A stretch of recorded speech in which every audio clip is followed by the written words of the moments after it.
На Блискиот исток се случува исто така уште еден парадокс. Тоа се преговорите кои што се водат помеѓу Соединетите американски држави и Иран, а тоа е за користењето на Ормудскиот теснец. Според Конвенцијата на Обединетите нации,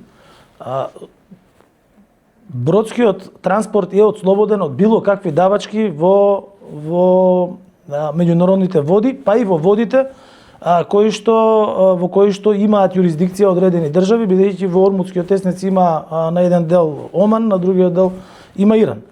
Тие се договориле билатерално дека сите бродови ќе плаќаат такса за премин.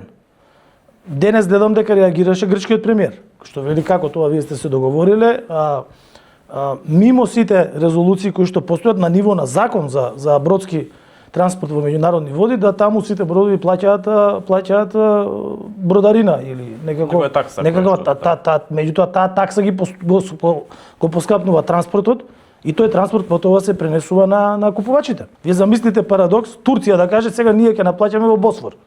Бидејќи па Босфор поминува низ најголемиот град во Турција, низ Истанбул. Па да каже сега ќе наплаќаме и на Дарданели.